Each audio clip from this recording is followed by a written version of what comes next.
जो इंसान आपकी इज्जत नहीं करता है उसका इंतजार करने का कोई फायदा नहीं है और मूर्ख लोगों से बहस करने का कोई तुक नहीं है। क्या ये सेंटेंस आप सही से इंग्लिश में बोल सकते हैं? अगर नहीं बोल सकते हैं तो ये वीडियो आपके लिए है, क्योंकि इस वीडियो में मैं आपको सिखाने वाला हूँ कि बिना ग्रामर के झंझट के आप कैसे इन सेंटेंसेस को इंग्लिश में बोल सकते हैं और अपनी इंग्लिश को बिल्कुल प्रोफेशनल्स लेवल्स की बना सकते हैं। तो इस वीडियो को पूरा देखिएगा, क्योंकि इस वीडियो में मैं आपको सिखाने वाला हूँ इस तरीके के सेंटेंसेस को इंग्लिश में कैसे बोला जाता है, with examples and interesting tricks के साथ में। आज हम सीखेंगे there is no point in का सही इस्तेमाल करना। तो चलिए इस वीडियो को शुरू करते हैं।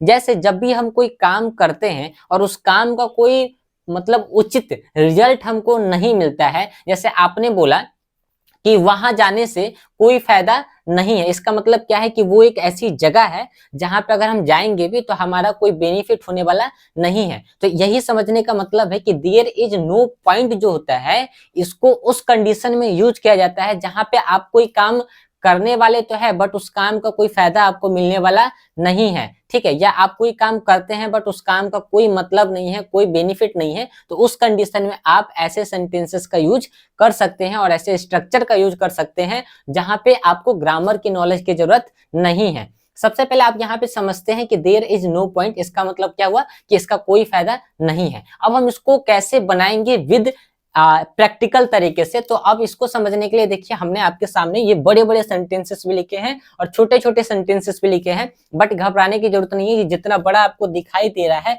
ये उतनी बड़ी इसकी इंग्लिश नहीं होगी, यही तो आज की इस वीडियो की खासियत है।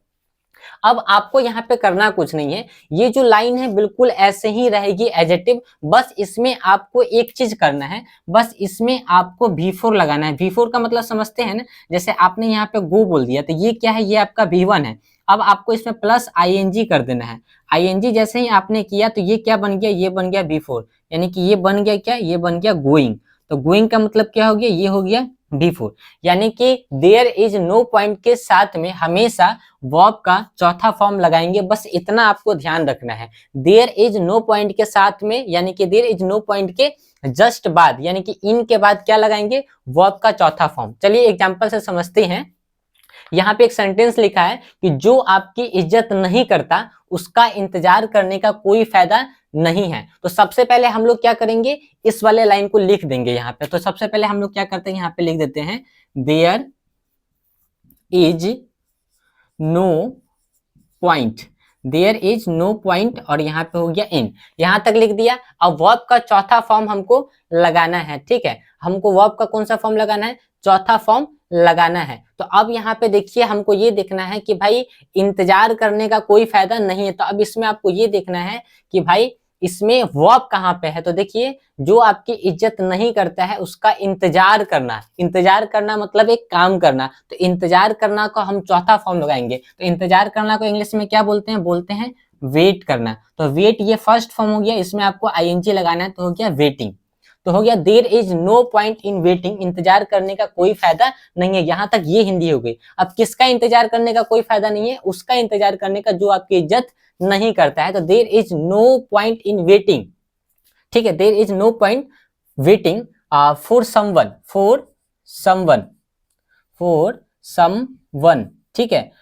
फॉर समवन हु मतलब जो, who doesn't respect you, who doesn't respect, यहाँ पे यू लिख दिया, who doesn't respect you.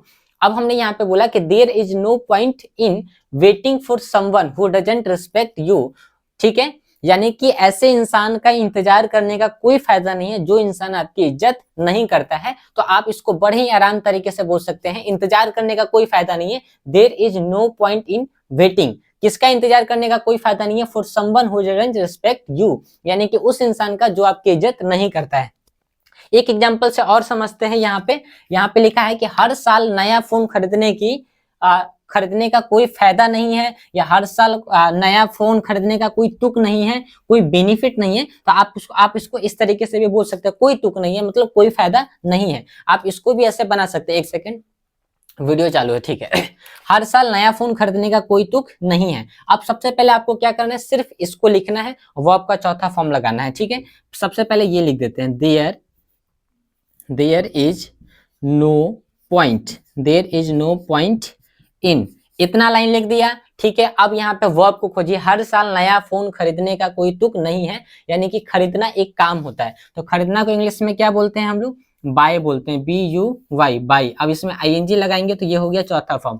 There is no point in buying, ठीक है, यानी कि खरीदने का कोई फायदा नहीं है। क्या खरीदने का कोई फायदा नहीं है, ठीक है। New phone, new phone, new phone, आपने यहाँ पे न्यू फोन लिख दिया। कब खरीदने का फायदा नहीं है, तो हर साल। तो आप यहाँ पे लिख दीजिए every year, every year, every year, हर साल।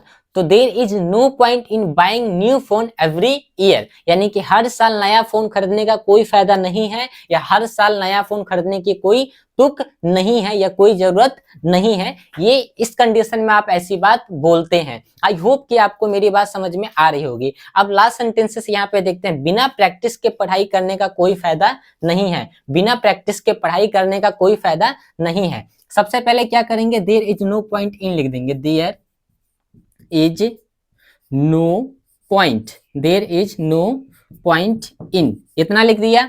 अब पढ़ाई करने का कोई फायदा नहीं है, किसके बिना, बिना प्रैक्टिस के बिना।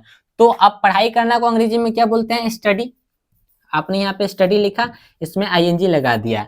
तो पढ़ाई करने का कोई फायदा नहीं है, there is no point in studying, पढ़ाई करने का कोई फायदा नहीं है। भाई कैसे नहीं फायदा है, तो बिना प्रैक्टिस के, without practice, without practice, without practice, without practice.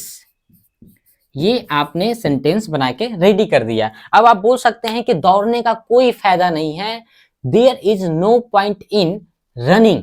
आपने बोला चाय पीने का कोई फायदा नहीं है, there is no point in taking tea या हैविंग टी, ठीक है। आपने इस तरीके से बोला, आपने बोला वहां जाने का कोई फायदा नहीं है, there is no point in going there, going there. आप इस तरीके से सेंटेंसेस बोल सकते हैं।